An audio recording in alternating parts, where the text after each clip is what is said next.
and book a session with me at therealhealinginstitute.com. The Crystal Coach Show, sharing clarity, guidance, and practical wisdom with me, Anahata, every first and third Monday at 10 a.m. Pacific Time on TransformationTalkRadio.com. On The Crystal Coach Show, we channel divine wisdom through stories of service, spirituality, and stones for self-care. Feel connected and reside in the vibration of love. For more information and to connect with me, visit the Welcome to Beyond Birth Trauma, From Burden to Brilliance, where we uncover the powerful truth about your beginnings and how they've shaped your entire life. I'm Shannon O'Flaherty, and in this show, we are not just exploring your birth, we are dismantling the chains of generational trauma. We're diving into the core of who you are, peeling back layers of inherited beliefs and behaviors that have held you back for far too long. This isn't just about understanding your past. It is about reclaiming your future. Get ready to break free. This is Beyond Birth Trauma, From Burden to Brilliance, and your transformation starts now.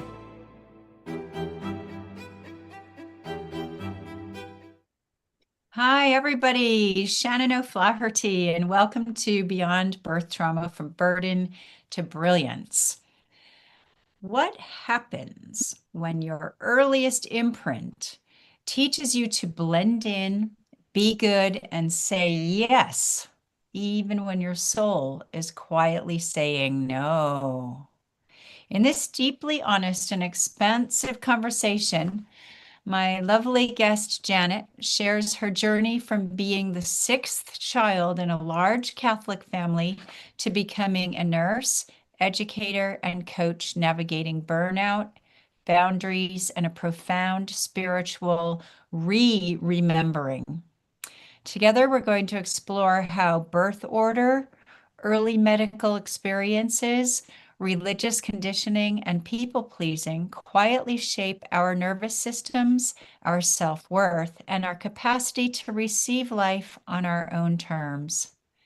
We're going to dive into how early small t traumas create lifelong patterns of self-abandonment, the hidden cost of being the good girl, helper, or healer. I'm sure we can all relate to that one. Burnout as a sacred wake-up call, not a personal failure.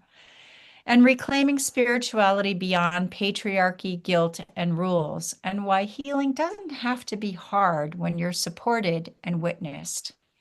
If you're a woman in midlife feeling exhausted, disillusioned, or quietly longing for more, this conversation will help you name what's been happening and gently guide you back to yourself.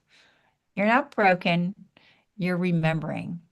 I'm so pleased to have Janet Banks here with me today.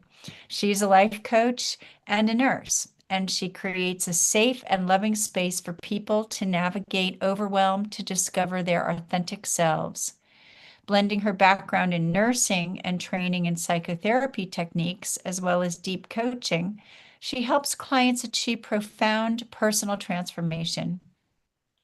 Janet provides coaching services that deliver lasting value, empowering her clients to thrive on their journey of self-discovery and holistic well-being, incorporating therapeutic lifestyle interventions where appropriate. Welcome, Janet. I'm so pleased to have you here. Thank you, Shannon. Thank you for having me. I'm happy to be here. So, I like to start with all of my guests because we like to know who we're talking to besides the lovely intro about who you are. From your lovely words and mouth, what got you to this perfect place in your life right now, and start at the beginning with your birth? Or before your birth, if you want. Start wherever you want. Well, like you mentioned, I was born into an already large family.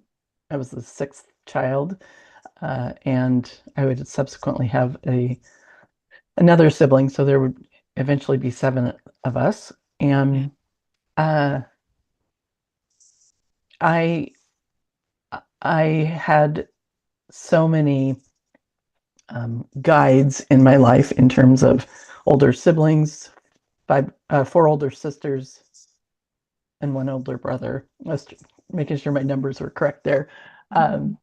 And so many, and my parents and are, like you mentioned, part of a Catholic family. So being raised in the church, attending services, being of service in the church, and attending Catholic schools from first through 12th grade. And eventually I would go to a Catholic college as well. So all of those pieces sort of welcomed me into a family where my role was to be another child, a younger sister, and to kind of fit into this place, not to kind of break the mold or be a leader necessarily. That's really interesting because I think most of us have a role in our family, whether we're an only child or whether we're one of seven or more. And it's never really occurred to me until you just said this right now that your role might be just to be a player in the scene of what's going on, to fit in Sure. and follow suit and stand in line and not rock the boat.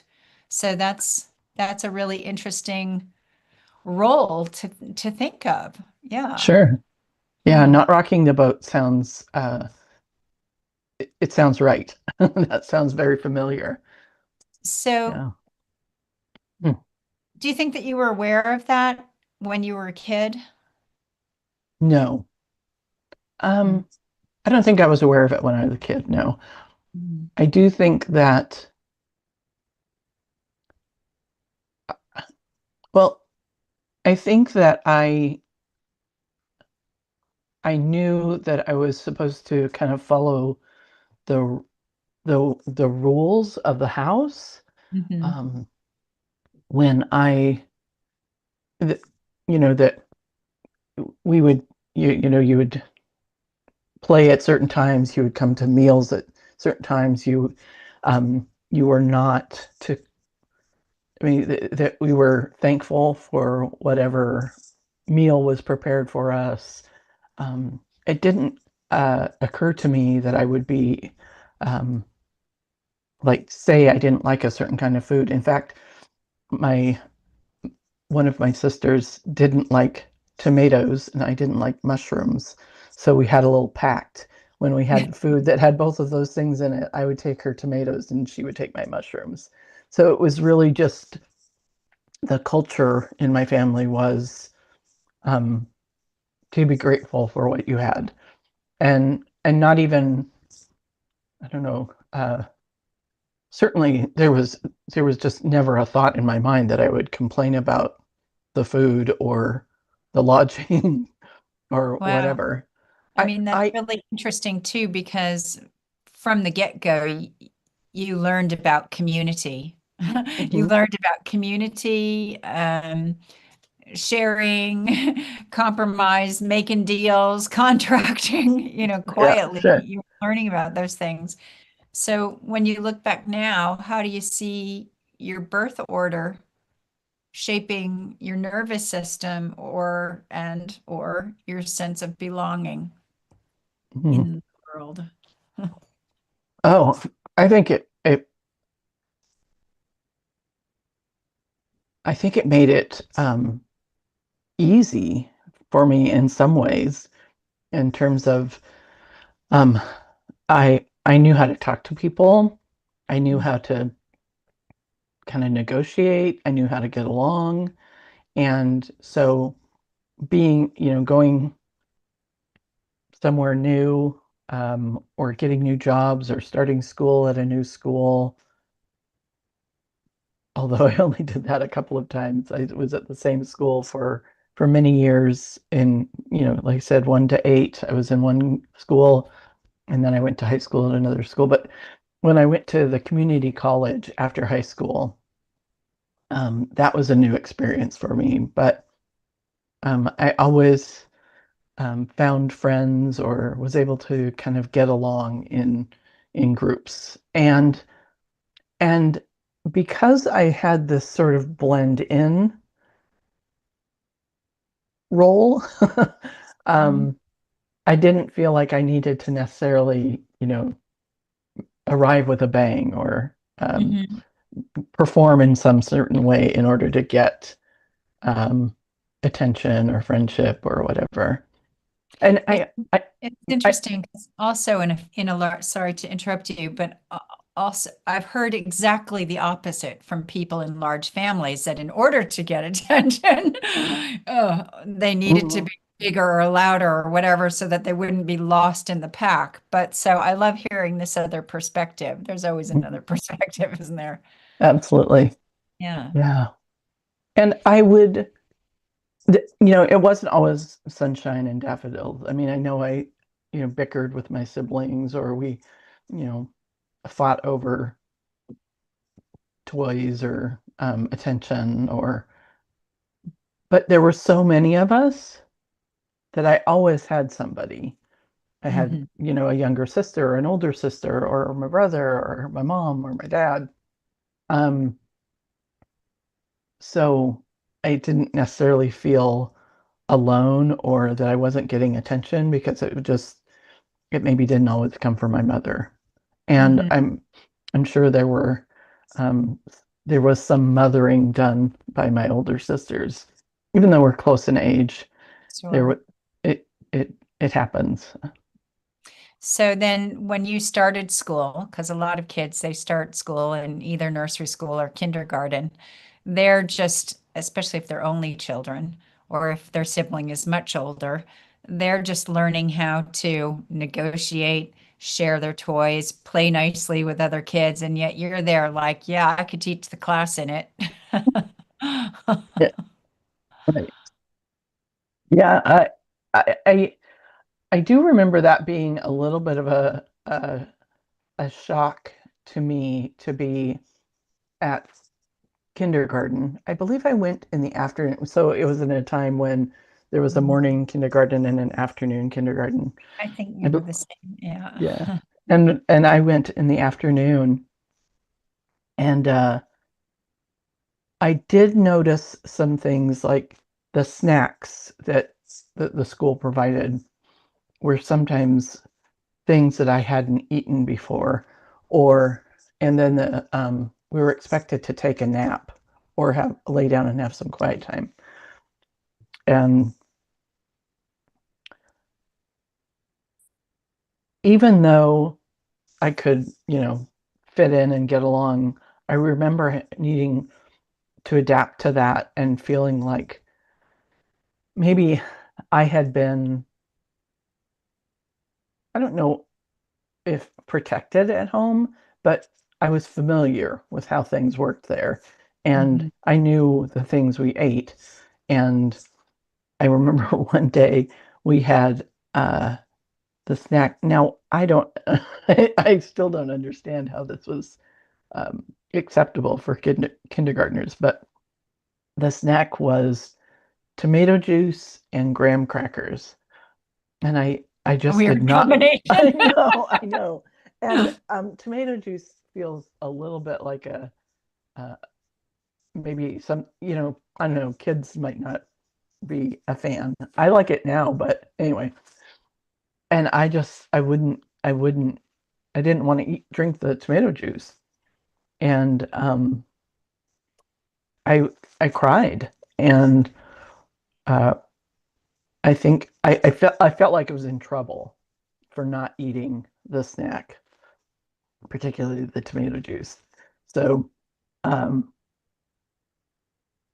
yeah, even though I could kind of get along in other ways, there was a little bit of a shock to my system in, having this new set of rules, these new requirements of me.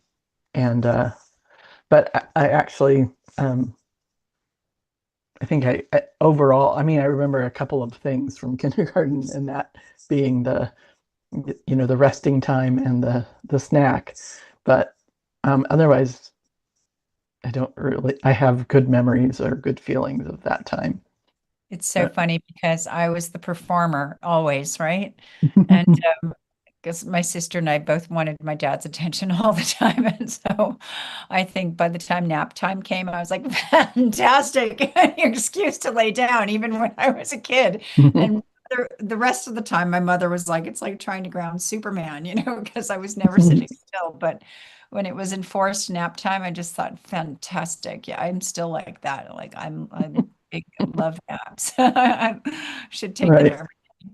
So I remember when we were talking, your kindergarten teacher or your first grade teacher, First uh, grade, yeah. yeah, discovered something. Yes, she mentioned to my mother, I think Janet has difficulty hearing, maybe some hearing loss. Um, and sure enough, my mom checked and took me to the doctor, and we had an appointment with an audiologist or whatever the role was. And sure enough, I had some hearing loss. I would go on to get tubes in my ears, and it would that issue would resolve. But I remember my mom's. I'm not sure if I remember it at the time or in her retelling of the story as years went by, but she felt terrible. She felt like, oh, how did I miss this? My child can't hear, and I didn't know. But then How long did you have the tubes? I probably had them.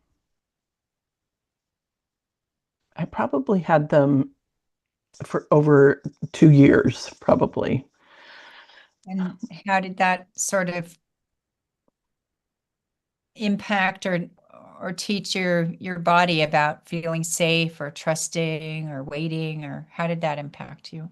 Mhm. Um, I remember um, a little bit of fear when I would have the hearing test because they'd put these big headphones on, and I had to, raise my hand if I heard a sound, and I remember feeling some fear about whether I would hear the right things, or did I just hear something, or was that not what I was supposed to hear? So feeling like this pressure to pass the test or do it right. Um, I remember having the surgery to put the tubes in my ears and feeling um, kind of alone and um, lost because this is a very unfamiliar place. I remember it being very bright. I remember, Or your parents weren't with, was this like proper, you're being put out for surgery, taken off to have this done, so your parents aren't with you I do on not, the, yeah, it was, right, right. yeah. So I don't recall my parents being with me, especially not in the operating room. And I remember hearing the adults talking to each other in the bright lights of overhead, and feeling sort of, like I said, kind of lost and alone afterward. And I can't imagine my mom wasn't with me in the recovery room, but I don't remember them being there. So Mm. yeah, sort of um, a foreign, very unfamiliar place. Mhm. Um, and I also remember having certain restrictions that I washing my hair, I couldn't just like put my head under the water and in the tub or whatever. And I had to make sure I didn't get water in my ears. So I had to lean over the tub, and somebody had to help me wash my hair. And I mean, 7, 8 years old, I wasn't super talented in self-care then. Um, but so I needed help. And then another thing that I recall about that time was that we had our school uh, every year. I don't remember what time of year it was, but each class got a week or two of swimming lessons. And because I couldn't put my head underwater, I couldn't participate in the swimming lessons. And I didn't love I didn't love the the swimming anyway, so you know, I didn't Or hate sit I didn't hate sitting on the side with my teacher for that time. I only remember 1 year really that I had to do that. So like the timeline about how long I had tubes in my ears is a little fuzzy. Was it a year? sometimes Was when it 2 years? sometimes when we're kids, even if you were happy to sit out of swimming, and I do remember a lot of us trying to get out of swim. I mean, I loved swimming, so I was happy to do that. But I remember a lot of girls not wanting to go swimming for all of the various reasons, right? Sure, sure, sure. Um, even if you're happy to be discluded from something, when you're a kid, that impacts you because you're the odd one out sitting on the Hmm. sidelines somehow. And especially after being part of a big sort of pack mentality, Hmm. if you will, in your family. How did that, how was that for you? Sure. And you mentioned the pack. That was one thing that um, my mom noticed that as she got to thinking about it, she might not have noticed my hearing loss because when she called us for dinner, everybody else went, I went. When it was time for school, when you got kids up in the morning, I just went along with the group because there were other cues besides hearing the words. Did you realize that you couldn't hear? I mean, because how do you know if that's all you know, right? I I don't remember not being able to hear. Right. Okay. I don't remember it in the classroom that my teacher, the first grade teacher who noticed. I suspect it was probably somewhat seasonal. Like I was fine as long as my head wasn't congested or I didn't have a cold or, that. So it probably happened more in the winter time when illness was around than in the spring and summer. But uh, that's just a supposition. Um, I, um, yeah, that's interesting. I don't necessarily remember feeling excluded. Um, maybe, hmm, I mean, maybe you didn't feel excluded because you always had the safety net of your family. So mhm. being the sixth kid in the herd, how how was that? How was that for you? Um, you know, it was there were some times when I I my older siblings thought that I had it easy because when they were younger and my mom had more babies in the house and they were still young, um, they would somebody would have to sweep the floor after dinner, somebody would have to wipe off the table, somebody would have to do the dishes or load the dishwasher or whatever sort of chores there were in the dinner hour. And so when my younger sister and I were, you know, uh, uh, I don't know, 7, 8, 9, starting to be aware of those sorts of things and not no babies in the house anymore. My mom didn't need as much help, and so I didn't have to do some of those chores after dinner. And yeah, certainly there were things, but um, like we would take our dish to the sink or whatever, we put it in the dishwasher, but there weren't quite so many things. And my older siblings would say, "Ah, you got it so easy. You don't. When I was your age, I had to do this or that." Um, I such, would always say to my mother, I'm like, you let Kelly, my older sister, she's only 19 months older than me. Like it's a whole right. generation. Like you let Kelly when she was my age, and I'm much more mature than she was. My mom would be Right. like, "Oh my Oh God, God. what am I going to do with this one?"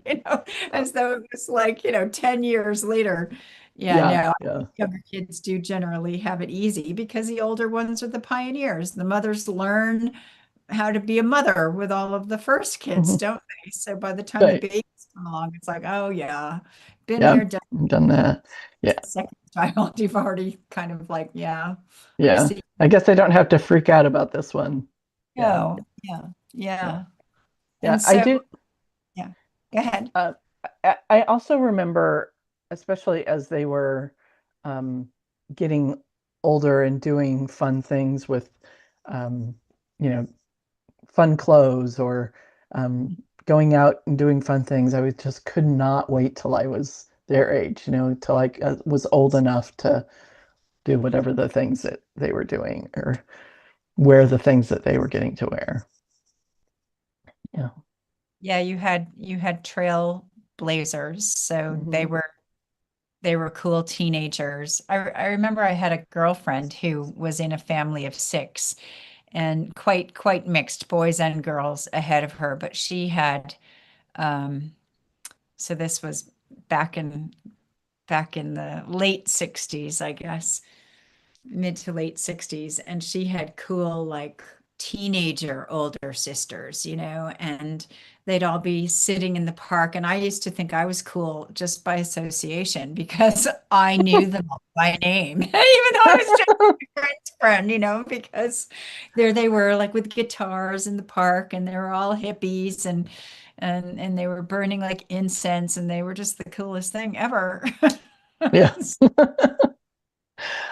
I also remember as my siblings got older, they would, if my parents were not at home, they would throw a party. And I did not like that. I was like, it's too loud. I want to go to bed and it's too loud and we shouldn't be doing this. Mom and dad would not approve of this. Um and I felt like I had to be quiet about it. I couldn't Did they um swear you know you to secrecy? um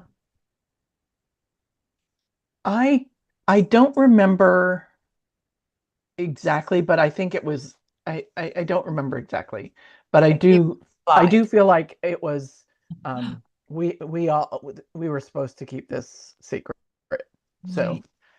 yeah, it was it was clear that this wasn't supposed to happen and mom and dad weren't supposed to know. So Hmm. yeah. Yeah, that's interesting.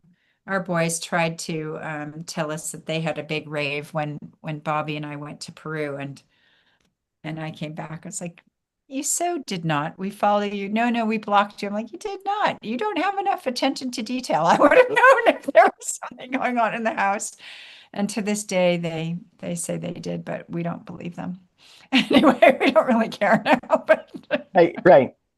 it's like if you're gonna lie, lie about something that actually matters, Just... So Yeah. you also had an older brother.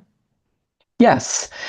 He is the one right above me and probably, I mean, my oldest sister and my youngest sister are 10 years apart.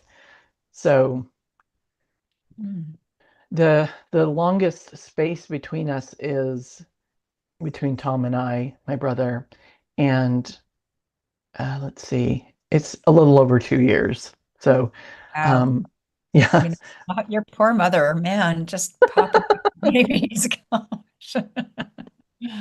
I know I remember asking her, um, you were having us, one after the other. What happened? What made you stop? And she said, I just after your sister was born, I just decided I was done. No more. And I thought, there, okay, that's what you say. I mean, I didn't dig into it too much further, but um, yeah, she just thought that was the magic number. Um, but my brother was um, he was special. He was special to me. He was special to my mom. Um, I don't, I don't, I do remember him getting a slightly special treatment, and that was if he wasn't at home at dinner time or my dad wasn't home at dinner time, there was a we need to save some for your brother. We need to save some for your dad. And that stands out in that I don't necessarily remember hearing that same sentiment about your sister's not home. We have to save some for your sister. Um, so it was, I thought he was pretty cool. In fact, the first day that I went to school where I had to ride the school bus, I got on and I was in first grade. I was a little tiny one on this bus, and the kids on the bus were like all ages from first grade to high school. It was, I mean, it was all ages. So it was kind of scary to get on there with some of these big kids that I didn't know. And my brother was in a seat with somebody else already. And so, but I looked at all the people on the bus and thought, I'll sit next to my brother. So I was like scooted in, and I could tell he was like, scooted over for me to sit next to him. But I just thought he was pretty cool. And despite him getting some sort of special treatment because he was the only boy or he was the only other man in the house, he was always very caring. And I mean, he was a kid, so he wasn't perfect. Just none of us are. But I do remember him really being patient with me most of the time. And for instance, kind of his two personality traits that I remember when he was his bedroom in our house, he was the only one who had a bedroom to himself, but the bedroom for him had been maybe a den or something. It didn't have a closet. It had these sconce lights on the wall, and the light switch was outside his bedroom. So his sisters could torment him by turning off or turning on his light when he wanted it the other way around. And one day he got a haircut. He didn't like it. He wanted to just be in his room by himself. And so he was in his room with the light off, and one of us turned his light back on. And rather than going out and turning it off and fighting that battle, he just put a pillow over the sconce on the wall, and it started on fire. And so we all had to, we took the pillow down. I'm sure it was my parents got us out of the house, and it was just smoky, and got that all aired out. And so, he had kid ways of managing things, but he also, when I didn't understand like homework, math homework or something, he would take the time to explain it to me, and he was good at explaining things in a different way than say my dad or my mom would have with homework. I mean, you gotta think about this kid with like 6 sisters, yeah. That's a lot, the lone boy, but also interesting that it's like a real sort of patriarchal Mhm. society there where save some for the boy and the father, and like the boy gets special treatment. That's very old school too. Where did you grow up? In Oregon, in a small town, Oregon City. It happened to be the county seat. So, yeah, a small, pretty white town in Oregon. Mm-hmm. And so let's fast forward from childhood. When did you choose this coaching path that you're on now? I mean, you became a nurse. We know that. So tell us how you transitioned from out in the country with your. Yeah, I definitely had I'll get to the coaching thing. As a nurse, moving from the small, kind of country-ish rural town, um, to my first job as a nurse was at a trauma center. So we would see all sorts of injuries, traumatic, motor vehicle accidents, motorcycle accidents, also stabbings, gunshot wounds, really traumatic injuries for folks. And it was in the city, it was in Portland. So I saw people that of ilks that I had never experienced before. I took care of an exotic dancer. I had a lot of questions for her. Um, I took care of Black people, Hispanic people that they just weren't part of my everyday growing up. So it was a real eye opener for me to recognize kind of how sheltered and naive I was. Yeah, wow, And that's like so polar opposite because I grew up in a suburb outside of New York and we were in one of the 10 best high schools in all of the United States back then. And of course, it was very multiracial. And then, of course, my parents moved us to South America when I was 9 for a couple of years. So I was exposed to more things and more different cultures and skin tones than most kids ever see in a lifetime, really, which, mhm, definitely impacts a kid too. So it's really interesting to hear that would have been a huge awakening. A, mhm. you're a trauma nurse, so dealing with the actual trauma, but then also like, oh, and you do what for a living? Oh my gosh. Right. And some of the there was gang activity in our town, in that town. So, some of these people were gang members. That was something I hadn't seen before. Um, yeah, so a lot of eye-opening information coming in that time.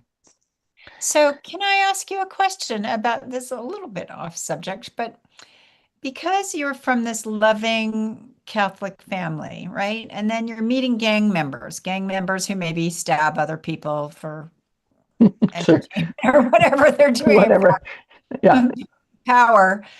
When the gang members are coming in because they're injured and they need attendance, could you see their inner light and their goodness? Do you know what I'm I would, asking you? yeah, I would say I I I wasn't necessarily attuned to it instantly. I think that because partly I was a new nurse and learning how to do all the things. Um, but once they were kind of stabilized and I felt like I wasn't as concerned about their health, their Mhm. survival, and they became another person, just like I was a person. I definitely could see um, who they really were and less of who they were kind of um, Masking. masking or categorized as or box that they were put in. Mhm. I was definitely able to see that they had, they had human characteristics just like me and that we weren't so different. And that is something that I have, um, I guess, a thread that I have unraveled and pulled through in my life to notice how much people are we're kind of all one part of this big human family and less different than are led to believe we are. I know we all love to believe we're all so unique and different, but but Yeah, really we were yeah. all born. We all had parents to one degree or another. Even if you didn't have parents, you did. Somebody, even if you were Parented you.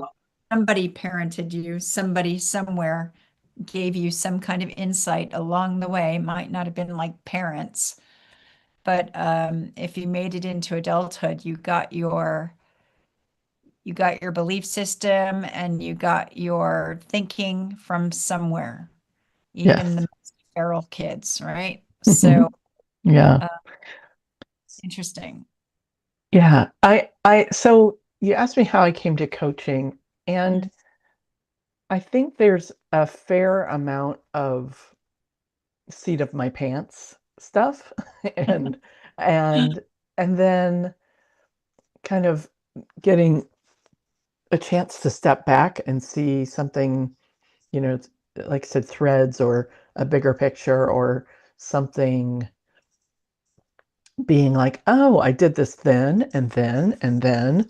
And I always really loved hearing my patients' stories, hearing about who they are and what they do when they're not with me at the hospital, or students when I would eventually move into education at a university level as a faculty in a nursing program, getting to know my students' stories and then helping them to learn how to interact with patients. And so I've always really loved that. And I've always found teaching, um, even if it's um, so oftentimes a patient after having general anesthesia, they would be really, really tired. And when I was working in the 3 to 11 shift, part of the care that I provided was bedtime stuff. So, brushing your teeth, washing your face. I would give them a little back rub. And so many of my patients just did not want to brush their teeth. And I would talk to them about,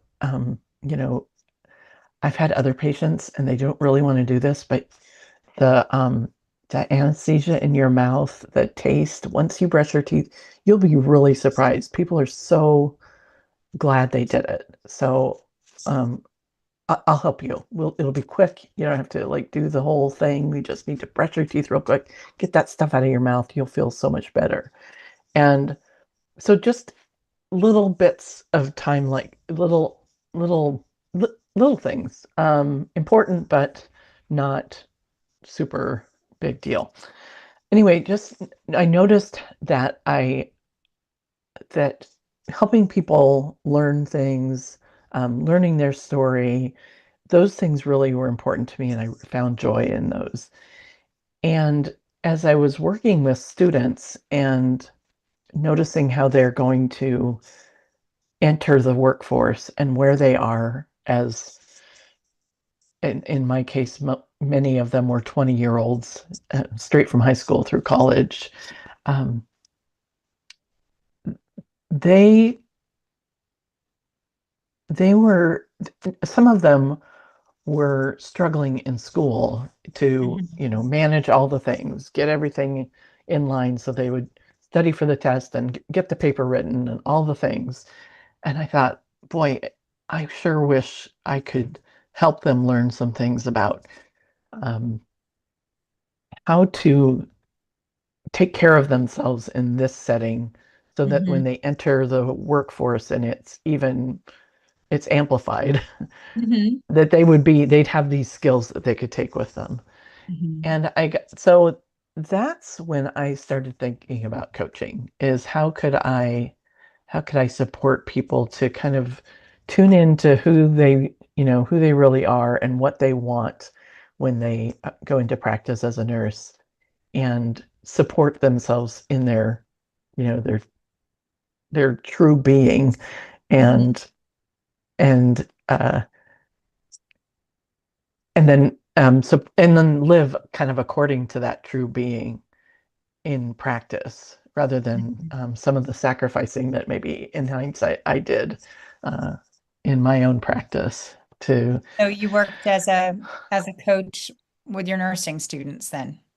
I started with nursing students, and I would say it was part of my advising role. So as a nurse faculty, I had a certain number of students that I was their academic advisor. So whenever I met with them, I would offer coaching as well, always with their permission. But um, yeah, it was part of my overall role, not just coaching, that they would come to me for that one service. So then what led you, I mean, you're not still actively nursing? I am not, I still have an active nursing license because my coaching certificate is, I am certified as a nurse coach. Also, I'm certified as a deep coach, but because of the nurse coaching, I keep my nursing license. But Right. I do not, I'm not teaching nursing at the university. I'm not working at the hospital. So I'm not a nurse in those ways. What led But you, what turned you from that?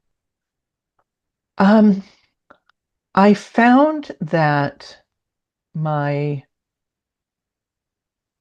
my work it as an educator, I just wasn't finding it as fulfilling anymore. And what I realized at the time was that I had been so there is a shortage of nursing faculty, um, and it's because of a number of things. But In this country too, in England too. so there was always more work than could be done by the a number of people that were on staff. So I would often get asked to do, can you take this extra clinical group? Can you teach this extra course? Can you do this extra thing? And I was paid for it. It wasn't as if I was doing it for free, but I felt like if they came to me and asked me to do this thing, that I would have to say yes. They must need me, and who else is going to do it if I don't do it? I knew that there wasn't like a deep well of nurse faculty somewhere that they could just haul another one up. Um, so I did that over and over again, semester after semester, working the summer, even though I didn't have to work the summer. Do you think that And fell into the people pleasing trap? yes, I was definitely people pleasing. Mhm. And um, When did you first realize that saying yes wasn't always aligned, but felt compulsory? boy, um,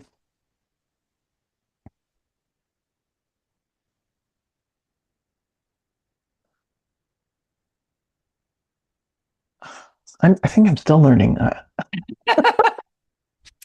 So here's some that. people. Learn how to say this. Interesting. Let me think about that. And that's how I got out of the people pleasing trap because I was forever bending over backwards, putting everybody else's needs ahead of my own, ahead of my husband's, ahead of my children's. I mean, really, it was bad. And then I started to pull everything in and started to put myself first. So I teach self first instead of selfish, self first, like the good version of selfish, because we have to love ourselves first in order to be truly available for anywhere else. And not to slant Catholic at all, but there is a lot of that kind of Catholic guilt undercurrent going Oh, there. Being not being worthy, not being deserving, all of that kind of stuff, which is just yes, not, absolutely. yeah.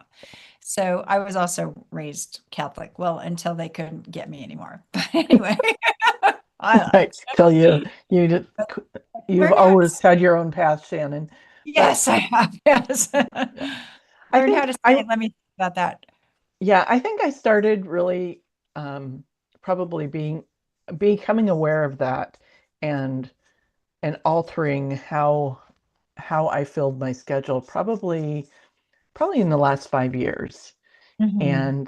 and learning that no is a complete sentence. I don't have to have an explanation for why I say no, um, and noticing that I just don't have it in me for the things that are on my calendar today, and rescheduling some things. Mhm. So it did take, it was a lot to undo in terms of, like you said, the Catholic guilt and the Are you still an upbringing. practicing Catholic? I am not actively practicing Catholicism, but I will say it is those core values Mhm. of that flavor of Christianity really still do um, inform my interacting with humanity. But I Yeah, well, also feel, like it's Being a good Christian is not a bad thing, right? You know, right, right, there's good things in there. right, sure. And I do feel like that some of my nursing career and exposure to folks I hadn't been exposed to before really opened my worldview in terms of that there are many ways to be a spiritual person in the world, and I'm okay with that. I'm not, uh, I don't believe that a person has to believe the way I believe in order to have a spiritual relationship with the universe. So, That's a really important thing that you said. One of my very first students, I took my business online, and she is a devout Catholic. And my work triggered her so much because she felt like it was a sin. And I'm like, it's not a sin. You know, God is the same. I pray to God every day. My God is not a dogmatic God dude in long white robes standing in a cloud. My God is the first love light vibration. I said, if you change your relationship with God so that you can feel the love of God, not the punishment or the judgment of God, because that isn't real. And so she changed her relationship with God, and she's almost more devout religiously now, but with a lighter being around it. And I've yeah, spoken to many beautiful. people who love their religion, but maybe they don't choose the dogmatic parts of it, or they just take the bits that work for them. And I mean, I love churches. You'd absolutely think I was a holy roller if you came into my house, because I have so much religious art and angels everywhere, and because I love all of that sort of energy. But Yeah. yeah, I mean, as pagan as they get, I think, but I do connect to that spirit, the greater spirit. So however you want to see it, it's all the same. It's all the same. So that's a really important thing that you said. Yeah, I feel that too. We're all one, and the universe is there for all of us. Hmm. Yeah, it absolutely is. Um, so I think that we all kind of start on the healing coaching paths as wounded healers, like we. Mm. So did you have that experience of feeling like you needed to heal something within yourself? Oh, yes, very much. And some of it was physical, attending to my physical body. I felt like I needed to heal. I had to kind of get back in touch with who I really was. I felt like I had kind of put um, shawls and masks and hats and cloaks on to kind of tamp down what my inner knowing was telling me to do, because I needed to teach that extra class or work that extra shift or take that extra patient, or take care of my family, like you mentioned, put my kids first, my husband first, all the things. So I really felt that I had kind of lost touch with what are my values, what is important to me. So I felt like that was a big healing piece for me. I felt like I needed to grieve. Grieving was a huge thing that I didn't realize. I was aware of loss in terms of other people, and thinking about patients that I took care of, and something that they may have lost for either temporarily or forever. Like maybe they had to use physical therapy to learn how to be strong, to get stronger, learn how to walk again. So I was aware of loss, but I wasn't necessarily aware of it for myself. And there were whether it's a loss of a role, a career change, an idea or dream that somebody has, I realized that I needed to kind of sit with and grieve. So that was a big healing piece for me, that things that I maybe had lost awareness of what I needed to grieve about, but there, Mhm. so, but, and then actual things. Because Kind those, of a surrendering process, isn't Mm. it? Oh, beautiful. Yes. Where I am now, like I've got to process something through me or let it go so that I can come back to what is present for me now, because we have Mhm. this image or idea of ourselves, and then maybe we change so radically because of circumstances and experiences that we have that we maybe didn't see coming, or other things happen.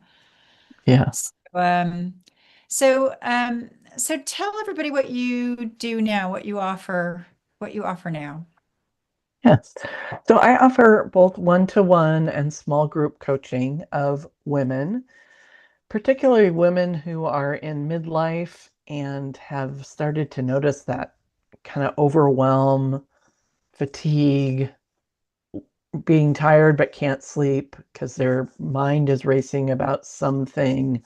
Um, they find themselves like not being able to find meaning in what they're doing or where they're at. So I support them with one-to-one coaching, helping them work through that kind of process that I worked through, where identifying the values, attending to physical health, grieving, and Mhm. working through any sort of layers, or really it's getting back to who am I at my true self, my inner being, helping to find that person inside that you really truly are, and supporting them to live in that in that space of my true being. How can people find you? Give people your website. I Yeah, my website. So my name is Janet Banks. So I'm at www.janetbanks.org. Super easy. Janet Bank. And yes, janetbanks.org. And yeah, you can reach me there for a free call if you want to get to know me, and I can get to know you, or there's access to other Yeah. information there. So Well, that's how you find me. thank you. Or you can Thank you. find me on shannonbtb.com or shannonoflaherty.com. And you can also look at my YouTube channel, where there's another it's all the free downloads. I don't have time to do them right now live, but I will do them right after the show. So the downloads today about God and having God's perspective will be on that YouTube channel that you can see. And this Friday, Janet and I are sharing each other's resources out to our mailing lists. So you can get a little freebie from her, and her people can get a freebie from me, so that it's nice to just put our information out into the world. Well, Janet, it's been so lovely to have you here with me discussing all of your past, and coming from such a large family and having your perspective opened in the world. Thank you so much for being with me today. Thank you, Shannon. It's been lovely visiting. Thanks, everybody. See you next time. Bye for now. You have been listening to Beyond Birth Trauma, From Burden to Brilliance with Shannon O'Flaherty on Transformation Talk Radio. On the second Tuesday at 10 a.m. Pacific Time, we connect the dots between your ancestors, your birth, and the patterns that keep you stuck, guiding you to a place of profound healing and unstoppable brilliance. By examining and healing your cellular imprint from birth of how you perceive and respond to the world and the challenges that are created in your day-to-day life, we can begin to heal and live more balanced and fulfilling lives. For more information, visit shannonbtb.com. That's shannonbtb.com.